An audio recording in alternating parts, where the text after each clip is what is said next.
ललाधर से ये दे देना, बोर्ड चौक दे दे इसमें से बस।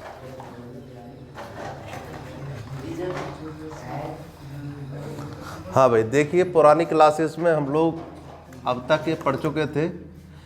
मेनली जो बात पहुंची थी तरंग संख्या वाला, और वो ऐसा तो अलग है, लेकिन अपनी जो मुख्य बात पहुंची थी वो दो चीज़ों को लेकर के आई थी कि बोहर का मॉडल अपना हो गया था और उसमें दो समस्या आई थी। तो हाइगेनबर्ग का अनिश्चितता सिद्धांत जो तो क्या बताता है कि अपन स्थिति का और वेग का एक साथ निर्धारण नहीं कर सकते हैं। अगर मान ये तो स्थिति में अनिश्चितता है और ये किस में है, वेग में अनिश्चितता। किसके बराबर बताई थी, ये बताई थी h/4πm के बराबर। अब ये बताया था कि इसका मान तो निश्चित होता है, ठीक है, तो इन दोनों का गुणनफल भी कैसा होना चाहिए, निश्चित होना चाहिए। अब मान लो एक की निश्चितता अगर बढ़ जाती है, ये अनिश्चितता है, अगर एक का मान अनिश्चित होगा तो दूसरे का मान कम होने लगेगा, ये कैसा होने लगेगा, ज़्यादा निश्चित। तो जिसका मान ज़्यादा निश्चित होता है तो दूसरे का मान कैसा होने लगता है, अनिश्चित होने लगता है। इसका मतलब स्थिति और वेग का एक साथ निर्धारण करना संभव नहीं है। जबकि बोहर ने क्या कर दिया था, बोहर ने यही काम किया था कि ये अपनी क्लास है, इसने बताया था नाभिक के बाहर कक्षा होती है और इसमें इलेक्ट्रॉन निश्चित कक्षा में चक्कर लगाता है। तो इसने वेग का मान भी बताया था और किसका मान बताया था, त्रिज्या का भी, यानी स्थिति का भी मान निश्चित कर दिया था और वेग का मान भी निश्चित कर दिया था, जो कि संभव नहीं होता है। तो एक तो कमी हो गई, और दूसरी बात इसने इलेक्ट्रॉन को केवल कण माना था, जबकि इलेक्ट्रॉन होता कैसा है, कण और तरंग प्रकृति के दोनों के रूप में होता है। तो इसका मतलब है दो चीज मेन थी जिनकी वजह से इसका सिद्धांत कैसा हुआ था, गलत हुआ। कुछ कमियां और थी, दो प्रभाव होते हैं देखिए, एक तो स्टार्क प्रभाव होता है और एक जी मान प्रभाव होता है। कौन कौन से प्रभाव है, स्टार्क और जी मान। ये क्या प्रभाव थे, ये बोर मॉडल की कमियां हैं, स्टार्क और जी मान प्रभाव। कैसे कमी है, देखिए मान लीजिए कोई लाइन पहली से दूसरी कक्षा में जाती है, ठीक है, बताया था ना कल, वो स्पेक्ट्रम वाला बताया था। स्पेक्ट्रम में n बराबर 1 है और यहाँ n बराबर क्या है, 2 है। तो पहली से दूसरी कक्षा में लाइन गई, कितनी लाइन जाएगी, 1। अगर मान लीजिए हम यहाँ चुंबक लगा दें इसके आसपास, एक तरफ n लगा दें और एक तरफ s, चुंबक के दो ध्रुव होते हैं, तो ये देखा गया कि ये लाइन जो होती है ना, ये गई है, ये 3 लाइनों में बढ़ जाती है। कितनी लाइनों में बढ़ जाती है, 3 में। ऐसे ही विद्युत क्षेत्र लगा दें, एक तरफ प्लस लगा दें और एक तरफ क्या लगा दें, माइनस, तो भी ये कितनी लाइनों में बढ़ जाती है, 3 लाइनों में। तो अब यही पूछा गया कि आखिरकार इसका कारण क्या है कि लाइन एक होनी चाहिए, लेकिन वो चुंबकीय और विद्युत क्षेत्र में कितने छोटी छोटी लाइनों में क्यों बढ़ जाती है। अगर चुंबकीय क्षेत्र में बढ़ती है रेखा है तो उस प्रभाव को कहते हैं हम जी मान प्रभाव, और अगर विद्युत क्षेत्र में बढ़ती है तो उसको कहते हैं हम स्टार्क प्रभाव। तो इन सब के जवाब कौन, बोर मॉडल नहीं दे पाया था, तो फिर उसके लिए हमको नए मॉडल की आवश्यकता पड़ी, और नया मॉडल हम लेकर के आते हैं, वो है तरंग यांत्रिकी मॉडल। ठीक है, या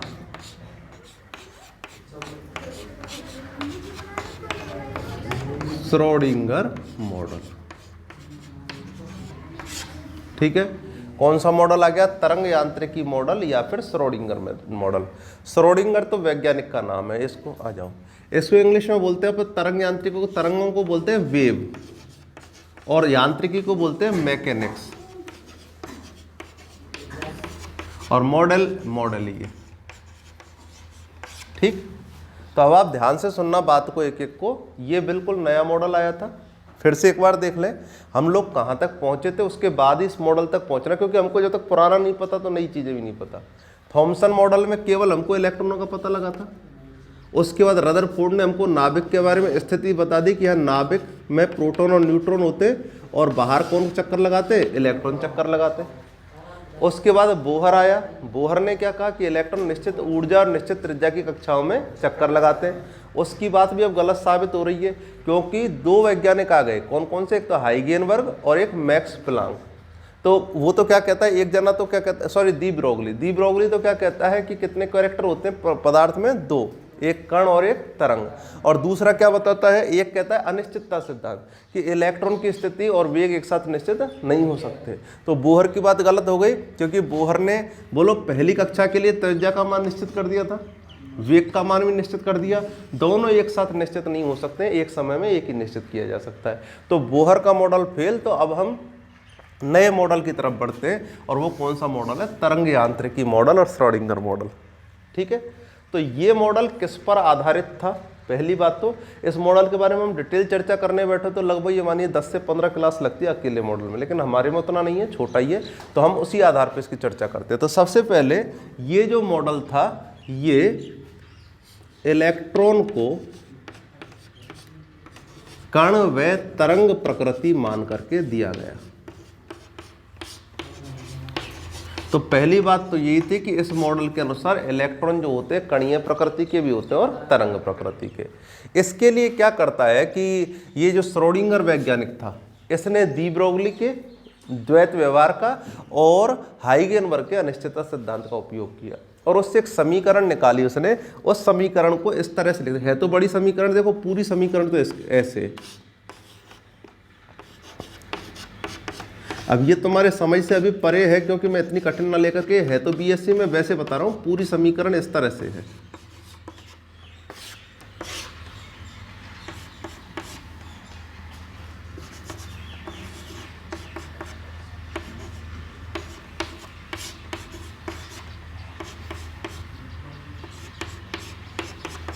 ऐसे करके कुछ समीकरण है, काफी बड़ी समीकरण। अब इसमें सारे पद को ई मान लेते हैं, ठीक है, एनर्जी, ऊर्जा। तो इसको बजाय छोड़ो इस समीकरण को, केवल मैं आपको बताता हूँ इसने क्या दिया था। तो इसने देखो ये बता दिया था, एक तो समीकरण देती ई साई बराबर एच साई। ठीक है, अब ये भी कि तुम्हारे विशेष काम के लिए, मैं तो केवल बता रहा हूँ इसने क्या दिया था, फिर मूल बात करेंगे अपन ने है क्या है। अपना उद्देश्य तो ये है कि इस मॉडल से फायदा क्या निकला अपना। तो देखो, सबसे पहले इलेक्ट्रॉन को कण और तरंग प्रकृति माना। इन दोनों को मिलाकर के जो समीकरण दी जाती है वो दी जाती है ये वाली। तो इससे क्या होता है, हमको साई के मान निकल जाते हैं। जब हम इसको सॉल्व करते हैं ना, समीकरण को, बड़ी समीकरण है, इसको सॉल्व करते हैं तो किसके मान निकलते हैं? साई। और साई क्या होता है? साई होता है तरंग फलन। क्या होता है? तरंग फलन। अच्छा, अपन खोज में किसकी है, ये भी एक इंपॉर्टेंट बात है। अपन क्या चाह क्या रहे? तो अपन एक परमाणु मॉडल चाह रहे हैं। तो इसमें ये बात तो निश्चित हो गई रदरफोर्ड के मॉडल से, तो नाभिक तो मध्य में रहेगा। कहाँ रहेगा? नाभिक मध्य में। लेकिन समस्या किसकी आ रही है? इलेक्ट्रॉन की। बोहर तो कह रहा है इलेक्ट्रॉन निश्चित कक्षा में घूमते हैं, लेकिन ये मॉडल ये कह रहा है कि जब अनिश्चितता हो गई तो एक निश्चित कक्षा में इलेक्ट्रॉन नहीं घूम सकते हैं। तो अब हम इस मॉडल के अनुसार इलेक्ट्रॉन की स्थिति का निर्धारण करेंगे।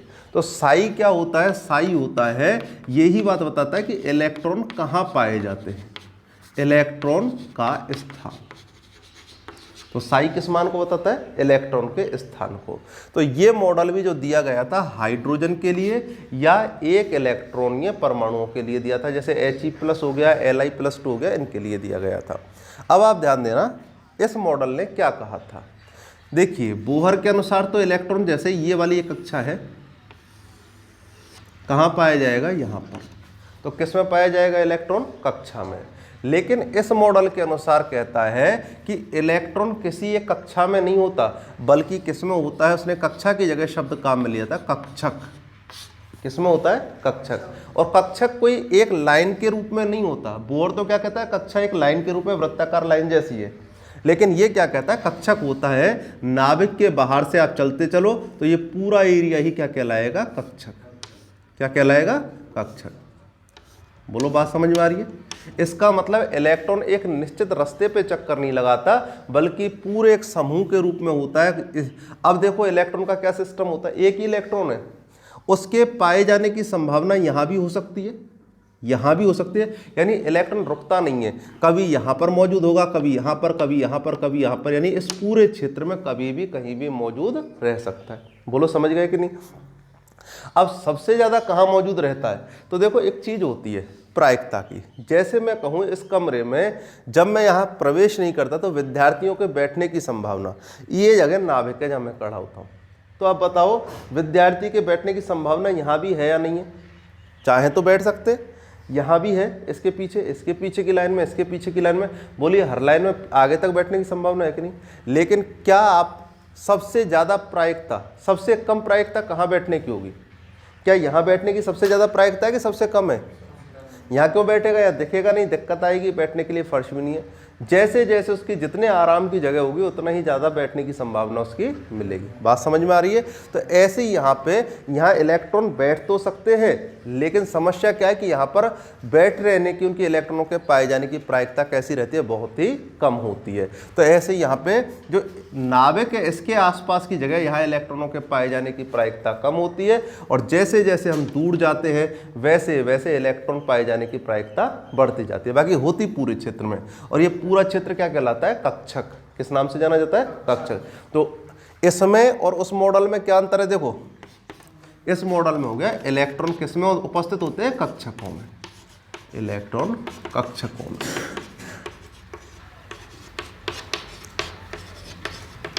काफी अच्छा मॉडल है, और तुम्हें रियलिटी बताऊं, मुझे भी इस मॉडल को समझने में कई साल लग गए। इतनी आसानी से समझ में नहीं आया, तो पता ही नहीं पड़ता था ये मॉडल कहना क्या चाह रहा है। बहुत मेहनत की थी इसमें, जब आके इसकी बातें निकल के आई कि ये कहना क्या चाहता है। ठीक है, हम लोग तो यही मानते थे बहुत सालों तक कि जो बोहर का मॉडल है वही सब कुछ है, उसी की कक्षाएं ऐसी होती हैं। अब आपके बात समझ में आ रही होगी कि इस मॉडल के अनुसार जो इलेक्ट्रॉन होते हैं वो कक्षा में उपस्थित नहीं होते। कक्षा नाम की कोई चीज ही नहीं होती। बोहर ने तो क्या कहा था? कक्षा होती है। अच्छा, क्यों नहीं होती कक्षा नाम की चीज? अगर कक्षा बन गई तो बोलो कक्षा में इलेक्ट्रॉन की स्थिति और वेग निश्चित हो जाएगा कि नहीं होगा? कैसा बनेगा? वृत्त बनेगा। वृत्त का मतलब है निश्चित रास्ता मिल गया। ठीक है, और ये क्या कहता है कि निश्चित नाम की कोई चीज होती नहीं है। इसलिए बोहर के अनुसार तो कक्षा होती है, लेकिन श्रोडिंगर के अनुसार कक्षा नाम की कोई चीज नहीं होती। तो क्या होती है? कक्षक। तो कक्षक में कौन होते हैं? इलेक्ट्रॉन। और इलेक्ट्रॉन कहां से कहां तक फैले होते हैं? नाभिक के बाहर से स्टार्ट होते हैं और इसके बाद तक फैले होते हैं। समझ गए? अब ये तो कौन सा कक्षक हो गया? 1s। अच्छा, अब इसके लिए कक्षक कौन कौन से होते हैं ये भी देख लेते हैं। तो देखिए, यहां तक बात समझ में आ गई कि इलेक्ट्रॉन को कण और तरंग प्रकृति, इलेक्ट्रॉन कक्षकों में उपस्थित होते हैं, कक्षाओं में नहीं होते। इसके बाद देखते हैं आगे की बात। अब क्या हुआ? इन्होंने साई का मान खोजा। किसका मान खोजा? साई का। अकेले हाइड्रोजन के लिए साई के बहुत सारे मान निकल सकते हैं। क्यों निकल सकते हैं? क्योंकि कण की ऊर्जा ऐसे निकलते हैं। साई के मान देखो, साई 1, कभी साई 2 निकल सकता है, साई 3, अलग अलग मान निकल सकते हैं एक हाइड्रोजन परमाणु के लिए। क्यों निकलते हैं? जब हाइड्रोजन पहली कक्षा में माना जाता है, यानी ऐसे होता है जैसे नाभिक है। ठीक है, इससे पहला कक्षक यहाँ पे, दूसरा कक्षक यहाँ पे, तीसरा यहाँ पे, चौथा। तो अब इलेक्ट्रॉन कौन से कक्षक में मौजूद है? मान लो पहले कक्षक में मौजूद होगा तो कौन सा हो जाएगा? साई 1। दूसरे में मौजूद होगा तो कौन सा हो जाएगा? साई 2। तीसरे में मौजूद होगा तो साई 3। ऐसे अलग अलग मान निकल सकते हैं। तो असल में जो ये साई 1, साई 2 और साई 3 हैं, ये सभी किसके बारे में जानकारी देते हैं? हमको कक्षकों के बारे में जानकारी देते हैं। किसके बारे में जानकारी देते हैं? कक्षकों के बारे में।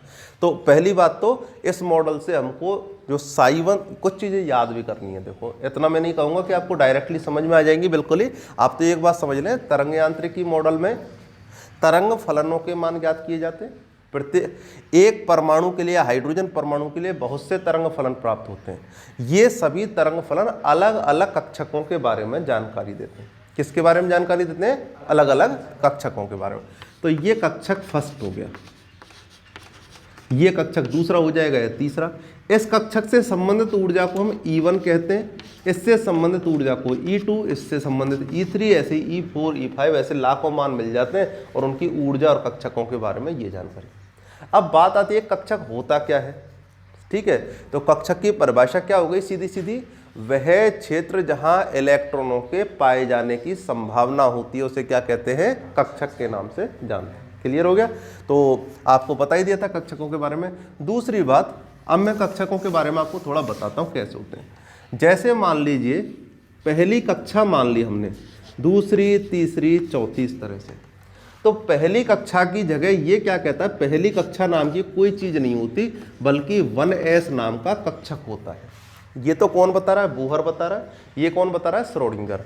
कि बोहर तो कहता है पहली कक्षा होती है, लेकिन कहता है पहली कक्षा नाम की चीज नहीं होती। क्या होती है? 1s नाम का कक्षक होता है। ये क्या कहता है? 2 नंबर की कक्षा होती है। बोहर कहता है, ये कहता है 2 नंबर की कक्षा नहीं होती, इसमें 2 कक्षक होते हैं, 2s और 2p। कितने होते हैं? 2। इसके 3 होते हैं, 3s, 3p और 3d। और इसमें क्या होते हैं? 4s, 4p, 4d और 4f। ऐसी आगे 5 के अभी f तक की खोज हुई है, तो 5 में भी f होते हैं, 6 में भी f होते हैं, 7 में भी f तक होते हैं। समझ गए? तो पहली बात तो बोलो ये क्या चीज़ है? कक्षक। और ये क्या है? कक्ष है। अब इससे क्या होता है, एक कक्षक में 3 चीज़ें जुड़ी होती हैं। किस किस को बताता है? फिर से सुन लें, श्रोडिंगर मॉडल और बोहर मॉडल में फ़र्क तो आपको क्लियर नज़र आ गया होगा। श्रोडिंगर मॉडल कक्षकों के बारे में बात करता है, ये कक्षाओं में। कक्षक कहाँ से मिले थे हमको? साई के मानों से। साई का मतलब तरंग फलन। तो देखो, साई 1 का मान मान लो, इसको बताता 1s, साई 2 का मान इसको बता रहा है, साई 2p इसको बता रहा है, साई 3 इसको बता रहा है, साई 3p इसको बता रहा है। बोलो ऐसे बता सकता है कि नहीं बता सकता? तो ऐसे अलग अलग मान आते हैं, उसके आधार पर कक्षकों का निर्धारण हो जाता है। अब देखिए, कक्षक भी निकल करके आ गए हमारे पास। एक साई के मान पर 3 संख्याएं डिपेंड करती हैं। यानी जब हम एक साई का मान निकालते हैं तो यह 3 अंकों को डिफाइन करता है। कौन कौन सी होती हैं? एक तो होता है n, क्या होता है? n, एक होता है l और एक होता है f। अब ये क्या चीज़ है? अच्छा, दूसरा मैं आपको एक बात बता रहा हूँ, इस मॉडल का भी समझने वाला हिस्सा पूरी तरह से आपके सामने नहीं है, ठीक है? अभी मैं केवल इसकी आउटलाइन ले रहा हूँ। असल में जो समझने वाली चीज़ आएंगी इसके बाद आएंगी थोड़ी अगले लेक्चर में। फिलहाल तो आप एक बार मॉडल को देख लें, है क्या, हमें पता तो लगे मॉडल क्या है, ठीक है? दोबारा देखें, एक कक्षक का मान किससे संबंधित होता है? साई से। और साई कितनी चीज़ें बताता है? 3 चीज़ें बताता है। ये 3 चीज़ें क्या बताएंगी आपको? 3 चीज़ें बताएंगी इलेक्ट्रॉनों का पता, कि इलेक्ट्रॉन मिलते कहाँ हैं असल में। तो आप बताइए, जब आप लोगों के घर पर कोई चिट्ठी भेजनी होती है तो पते का निर्धारण कैसे होता है? क्या सीधा आपका जो चिट्ठी भेजने वाला केवल आपके गांव का नाम लिख देता है क्या? सीधा नहीं लिखता। क्या क्या और लिखे जाते हैं उसके संग? काठूमर भी लिखा जाता है, अलवर भी लिखा जाता है, राजस्थान भी लिखा जाता है। बोलो ऐसी चलती हैं चिट्ठियाँ। मान लीजिए किसी व्यक्ति ने दिल्ली से चिट्ठी भेजी, ठीक है? अब उसका पता आपका, जैसे मान लीजिए गांव यही हो किसी का, रेला खेड़ली कर दिया किसी ने, कठूमर उसमें आ रहा है ब्लॉक में, इसके बाद किस में? अलवर डिस्ट्रिक्ट में और राजस्थान में। ये पता पूरा लिखा जाता है। तो वहाँ सबसे पहले जब चिट्ठियाँ आती हैं तो दिल्ली में इकट्ठी होती हैं। दिल्ली से देखेंगे ये चिट्ठी कहाँ से आई है? राजस्थान से। तो उसको कहाँ भेजेंगे? राजस्थान की राजधानी यानी जयपुर। पहला स्टेप कंप्लीट हो गया। इतना तो हो गया कि अब राजस्थान पहुँच गई। जयपुर पहुँचते अब देखेंगे कौन कौन से जिलों की चिट्ठी है। कहाँ की है? अलवर की। तो बोलिए अलवर पहुँच जाएगी कि नहीं? 2 स्टेप कंप्लीट। अच्छा, अलवर के बाद तीसरा नंबर क्या देखेंगे? कहाँ की है? कठूमर की। तो बोलो कठूमर में पहुँच जाएगी कि नहीं? और कठूमर के बाद चौथा स्टेप आएगा रेला खेड़ली में। अब यहाँ पे कौन सा पता है किस पे? बोलो वहाँ पहुँच जाएगी। तो 4 स्टेप में प्रक्रिया पूरी हो गई कि नहीं हो गई? तो किसी भी चीज़ का अगर मान लीजिए सीधा रेला खेड़ली, अगर दिल्ली से रेला खेड़ली लिखता केवल पता, तो किसी हालत में, क्योंकि ना जाने कितने सारे रेला खेड़ली, तो बोलो स्टेप बाय स्टेप प्रोसेस चलेगी कि नहीं चलेगी? ठीक है, ऐसे ही इलेक्ट्रॉन ऐसे नहीं कह सकते कि जाकर के कक्षा में मिलेगा, बल्कि एक स्टेप बाय स्टेप प्रोसेस है, ठीक है? तो उस चीज़ को अब इलेक्ट्रॉन वास्तव में कहाँ मिलेगा, उसकी जानकारी किससे मिली? तरंग फलन से। तो देखो कैसे मिलता है। सबसे पहले इसने बताया 3 संख्याओं पर चलो आप, 3 पते हैं इलेक्ट्रॉनों के ढूंढने के। सबसे पहले इलेक्ट्रॉन में देखा जाता है मुख्य क्वांटम संख्या। किसे देखा जाता है?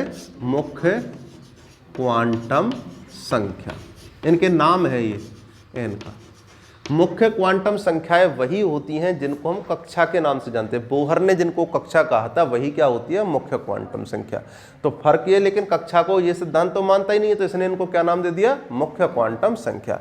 तो बोलो सबसे पहले, अच्छा मुख्य क्वांटम संख्या कौन सी होती है? कक्षक में जो अंक आगे की तरफ लिखा रहता है वही क्या होती है? मुख्य क्वांटम संख्या। तो हम 1s की बात कर रहे हैं, तो इसके लिए मुख्य क्वांटम संख्या क्या हो गई? 1। तो सबसे पहले आपको पहली कक्षा में जाना पड़ेगा। अब समझना एक बात को, हम किसे ढूंढने जा रहे हैं? इलेक्ट्रॉन को। इलेक्ट्रॉन के लिए सबसे पहले कौन सी कक्षा में जाना पड़ेगा? पहली में। अब देखें दूसरा नंबर, जब आप पहली कक्षा में जाओगे तो ये समझिए कि आप अभी राजस्थान में आए हो, ठीक है? अब आपको अगला स्टेप कहाँ लेना है? अलवर के अंदर। तो अलवर के स्टेप के इसका मतलब एल में जाना है। एल में जाने के लिए देखते हैं क्या आता है। एल को कहते हैं हम गौण क्वांटम संख्या, या इसको द्वितीयक क्वांटम संख्या के नाम से भी जानते हैं।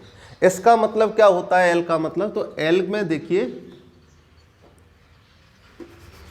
एल का मान निकालते हैं, मैं यहां से बता देता हूं आपको।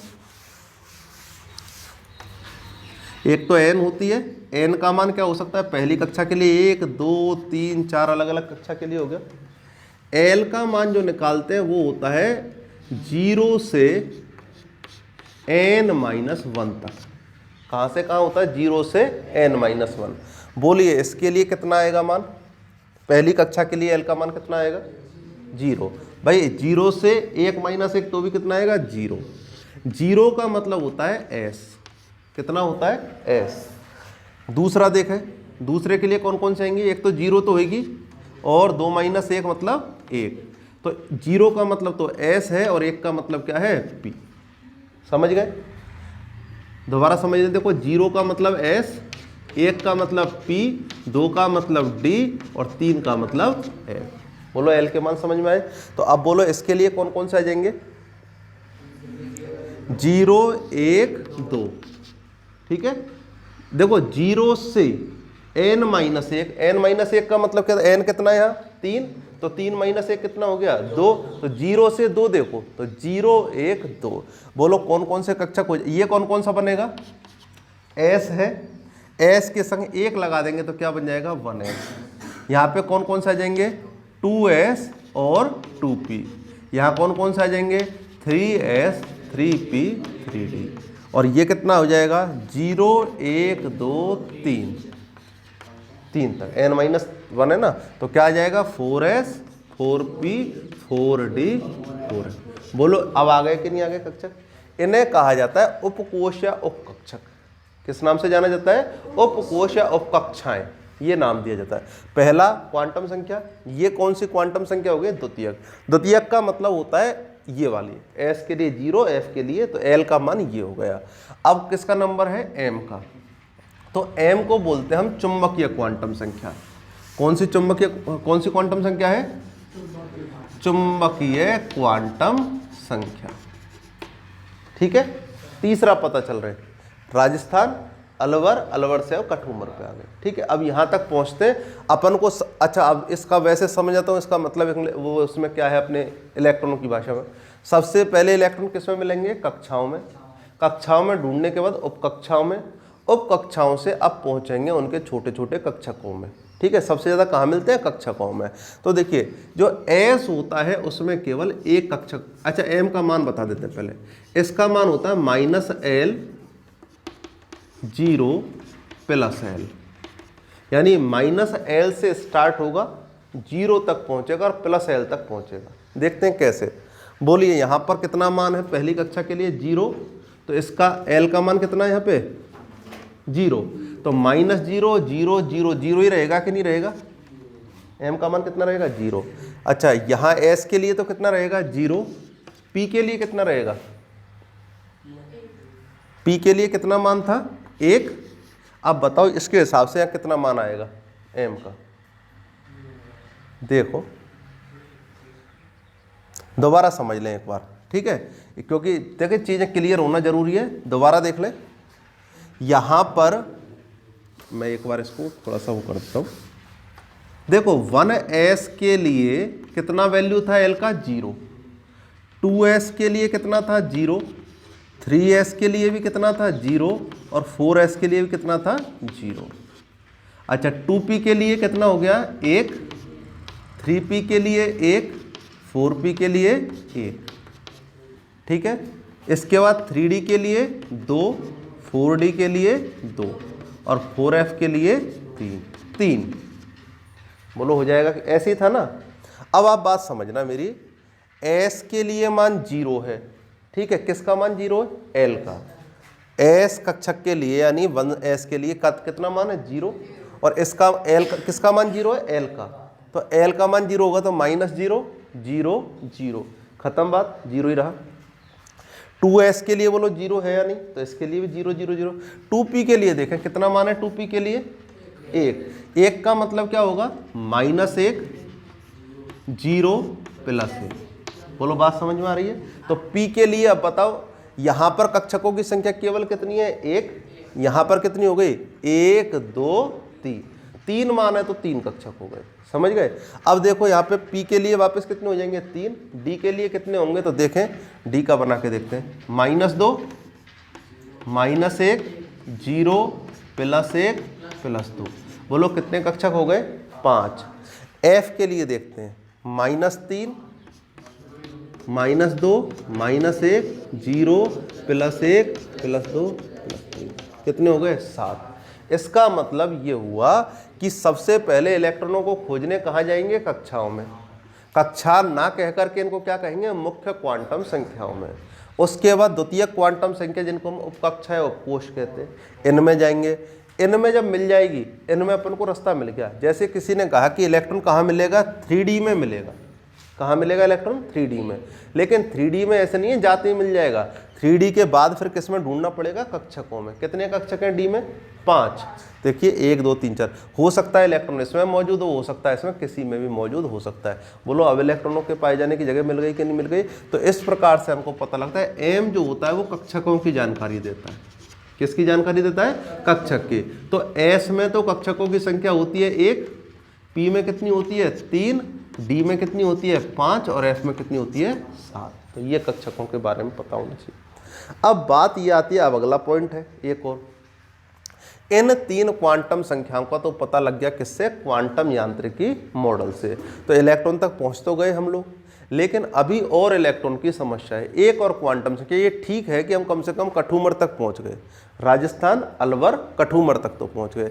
अब हमें क्या है कि इस गांव तक पहुंचना, रेला खेड़ी तक या कहीं भी पहुंचना, किसी भी गांव तक पहुंचना है। तो अब उस गांव तक पहुंचने के लिए एग्जैक्ट यानी अब इलेक्ट्रॉन क्या होता है? 2 तरह से चक्कर लगाता है। एक चौथी क्वांटम संख्या से बताते हैं, उसे बोलते हैं हम एस। किस नाम से जानते हैं? एस। एस का मतलब होता है चक्रण क्वांटम संख्या। कौन सी क्वांटम संख्या है? चक्रण। तो इलेक्ट्रॉन क्या होता है? बोलो अपने पास जो घूमने का तरीका है वो 2 तरह का होता है। एक तो होता है घड़ी की दिशा में, घड़ी चलती है ना, घड़ी की क्लॉकवाइज दिशा होती है, इस तरह से गति करती है। और एक होता है इसकी उल्टी दिशा चले तो कौन सी हो जाएगी? Anti clockwise.